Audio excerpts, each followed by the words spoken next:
Good morning, class, or possibly afternoon or evening, depending on when you watch this. This is week 2, and we are getting into physical geography. So you're going to need this page right here. So it is physical geography, number 3, class 5. I know I got hole punched a little bit, but that happens. Thought I'd change things up a bit. Doing the bow tie today. Make comments below, yay, nay, but I wanted to change things up a little bit. So we are looking into physical geography. By now you have already defined physical geography, what it is, you've got an idea, talking about the globe, all of its physical characteristics, and we're gonna get even into more than that. And that's what today is about, is we're gonna look at a little bit of an overview of what we're gonna be studying for the year, because we're studying the, oh, where is it? Oh, I need my globe.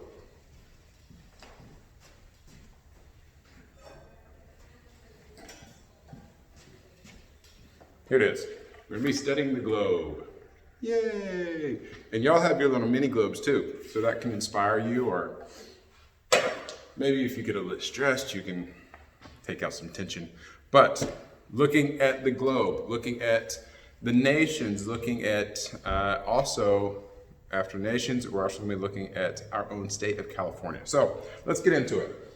You can see my chart on the back right here is very similar, or is the same thing basically, to your chart right here. See, we've got 4 different sections. We're going to be looking at the Earth as a whole. We're going to be looking at the great constituents of the globe, because constituent is something that it's like what it's made of. The character of organic life supported by the globe. So, what do you think that is? Luis, what do you think it is? Organic life.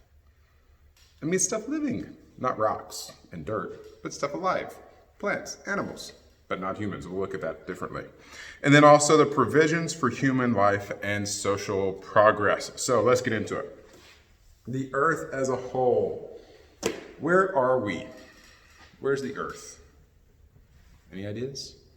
The Earth is right here, but it is in, number 1, we are in the universe. Right? The Lord didn't just make the Earth, He made the entire universe. Says that it fits in the palm of His hand. Now, does God actually have the universe sitting right here? He's kind of sitting in it like, No, of course not. But it's giving an idea of how big God is. He made this entire universe, and it was for us, right? No, it's actually, the Earth is for us, and then the Bible says that the universe just declares the glory of God. So, on your paper, so you make sure I have the right one, class 5, number 3, yep, on your paper, right here where it says the Earth and the world, what I write up here, you're going to write here in this section, okay? So, the Earth and the universe. Where are we in the universe? What's around us? Who are our neighbors? Who's a long way off?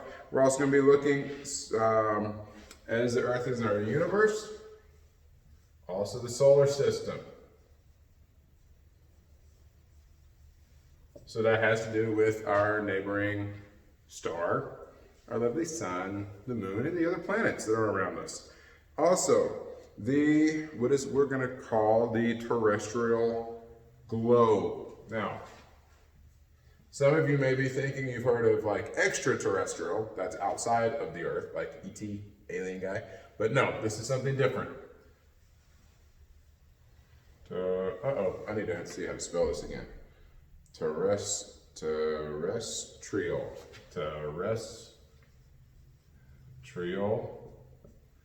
globe. All right. Now, the globe, as you can see, and here I'm going to show you kind of close up. It's got these little markings, right? The maps and globes have those. Not all of them, but a lot of them do. And that just helps us to break up the globe and find things on it. So, there's 4 parts of the terrestrial globe. One is, I'm going to bring my book up here, because I don't have all of this memorized in my head. It's okay though. One is the geographic circles. Another thing is latitude and longitude. Latitude and longitude is very important in finding out where you are, because if you know the latitude and longitude, you can find something exactly where it is on the Earth. Maybe we'll look up our own latitude and longitude. Time meridians, that means time where time zones are broken up. And then terrestrial things, earthquakes and volcanoes. So let's go ahead and put those down. So geographic circles, right? We'll just put a dot. Geographic circles, latitude and longitude. Where's the other one? Time meridians.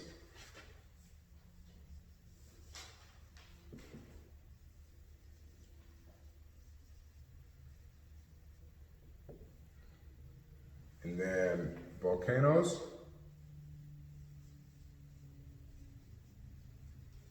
And earthquakes.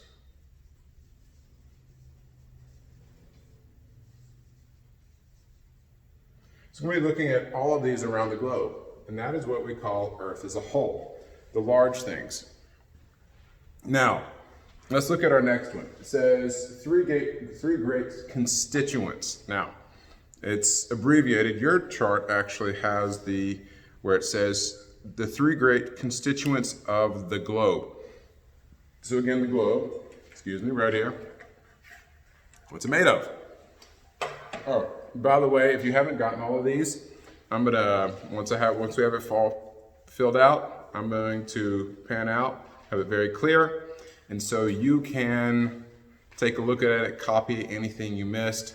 So don't worry about that right now. So you can copy along as we go, but don't be too stressed out about it, okay?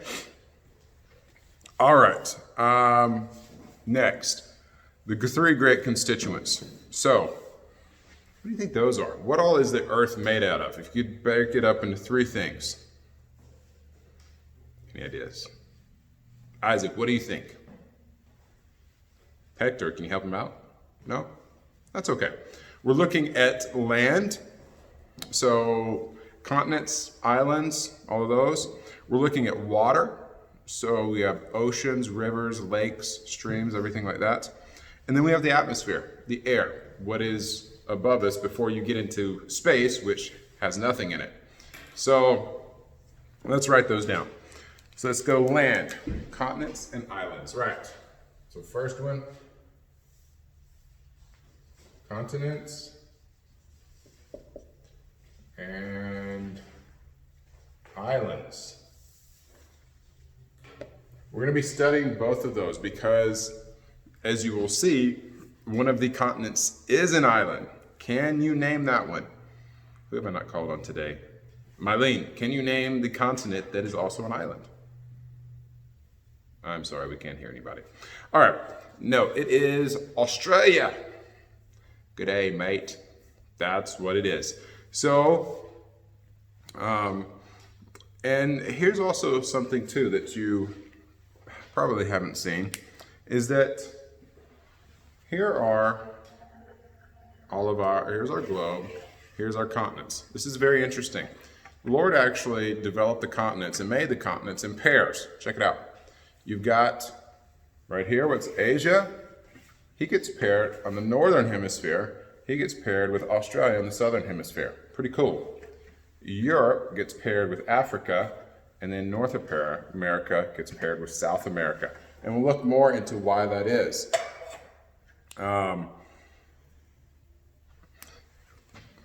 And so you've also, while looking at the land, you've also, this part you can just listen to, you've also got horizontal relief, which means coastlines and peninsulas. You've got vertical relief, which means you've got, vertical is up and down. So you've got mountains. So mountains are, I'll erase this. Mountains are more like this, right? You've got something called plateaus, which means it goes up and then down, right? You've also got, let's see, valleys, like what we live in, where you've got mountains and then a down part, and then more mountains. So we live in the Central Valley because we've got mountains on either side of us. And we'll look at both of those. And then, of course, we've got continents, islands, continental, oceanic. So we won't go into specific detail with that, but this is just in general, right? So let's do this. We're going to write down a few of these. Continents and islands, and then what was the next one? So underneath that, you've got, let's do a dot. You've got pairs of continents, which that will be important. Right here, you've got mountains, valleys, plateaus. What are some of the other ones? Yes, plains. Plains are just flat areas of land. All right, and then, and yeah, that'll be good for that area. Now, after that, we said continents and the islands. Those are the lands, right? But we also have water. The majority of the earth is covered by water. If you look at it, right? Look at how much water there is. We're all surrounded by water. Now, what do we have in rock? What types of things do we have that are water? So let's think about it. We've got oceans, right? Lakes, rivers. Let's see, can we think of anything else?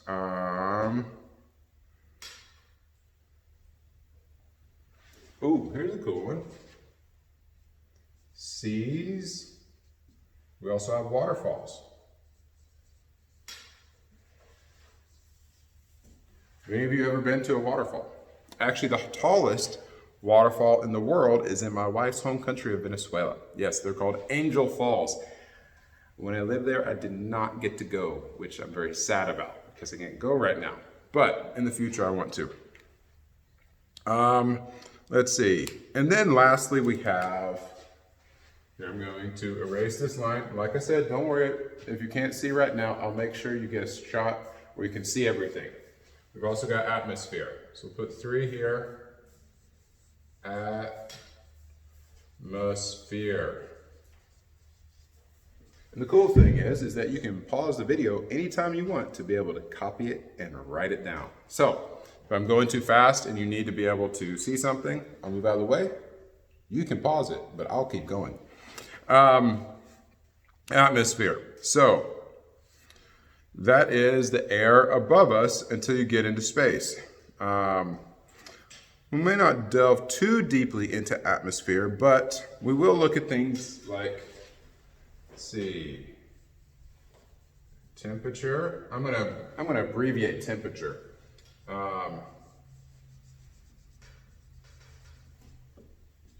Climate, wind,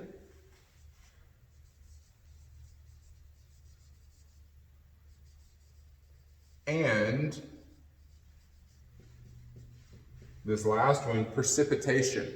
That is what falls out of the sky. So you've got rain, snow, sleet, hail, ice. We get all kinds of stuff. You get tornadoes, we've got hurricanes, which right now the US is having, go online, go to weather.com, and you'll see that actually right now there's a hurricane landing in the southern part of the United States. So we need to pray for them. But that is the 3 great constituents in the globe. That's probably going to be our longest section here. Now we're going to look at the character of organic life supported by the globe. All right, so what does the globe support? Number 1 is in creation. First came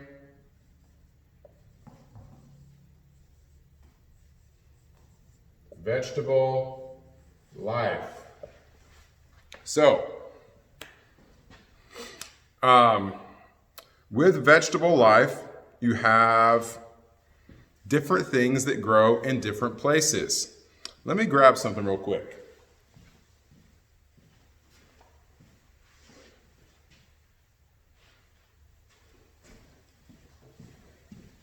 Actually, I can't grab it real quick because I don't have it. All right. Vegetable life. Different climates have different things. Like here in Central California, we grow a lot of stuff. We grow grapes and oranges and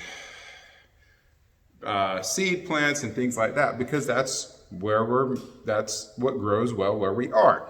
Now, if you try to grow, say, mangoes here, it wouldn't work. It gets too cold. And if you try to grow grapes up in like Canada, wouldn't work either. It gets too cold. But at the same time, apples grow really well in Washington, the state of Washington, but they don't grow as well here. We can do it, but it just doesn't work as well. It's a little bit tight. So vegetable life is very dependent upon where you are. So let's take a look at this. So we got to remember that with vegetable life, in the different climate latitudes, and in also what can affect it is altitude as well. Certain plants actually grow better at a higher altitude. Some plants you can't grow high altitude, but then some plants they can grow well at low altitudes or don't at all. And so we have to think about that. Also, when you look at the globe, there are certain things that northern hemisphere, they grow well. Southern hemisphere, they don't grow well. And then vice versa. Some things grow well in the southern hemisphere that don't grow well in the northern hemisphere. It was all a part of God's design and plan for his globe. And then lastly, actually, no, that was good. So let's write a couple things down. So with vegetable life, we have to think about where they grow with different climate latitudes. So that means, when I say latitude, there's a thing called the equator, splits the Earth in the northern and southern hemispheres, and latitudes means going this way. Because if you notice that a lot of things that grow around here in South America also grow well around in the same area. So it doesn't really matter this way, but when you start going north and south, that's when you get, or going up and down in latitude, that's where you get a lot of the variation. Also, at different altitudes.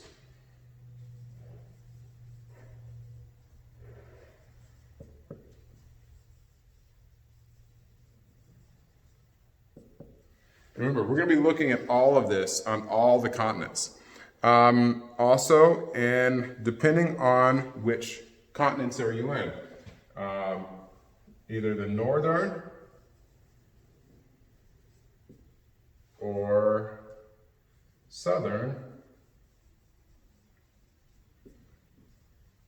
continents. All right, so that's it for, or no. We also have to do animal life. Remember, animal life is varied as well. So, we got number 2. This one won't be very long. But you also notice that animals can adapt and survive in different places and different climates better than vegetation. So we look at, a lot of times it just depends on if they're in the northern or southern continents. But even still, we have zoos, things like that, or else animals that got displaced or they hitched a ride on a boat as explorers were going around and they were able to adapt and change. Not evolution, but just adapt to their surroundings and either do well or not do well. So we need to look at what animals are in. We're going to say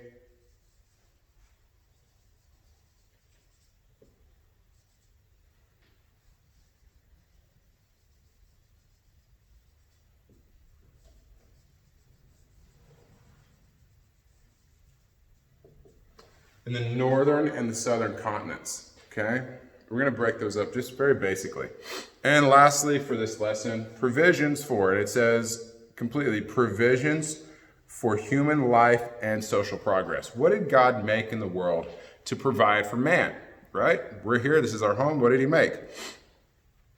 Let's look and see. It says, number one, according to the Bible, food, raiment. That means clothing. We need to keep warm. And also shelter, housing. He made provision for that. Number two, we have minerals. Right? Minerals can be used for a lot of different things. And they're also necessary for the human body. So he made those. We use them. We work with them. Do all kinds of things. And then he also provided in this earth the ability for occupation. So we'll say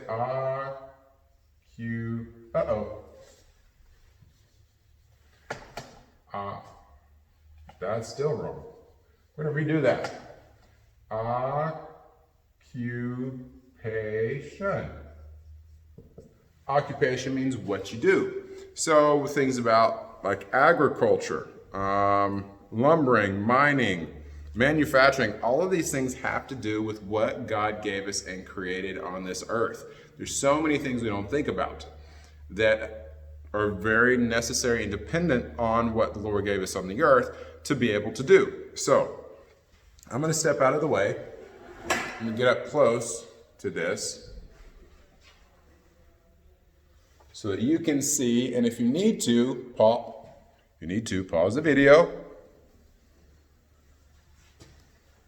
See, I want to make sure you get everything. Here, I'll actually pick up the camera. Here. Not that way. All right, so we'll look down.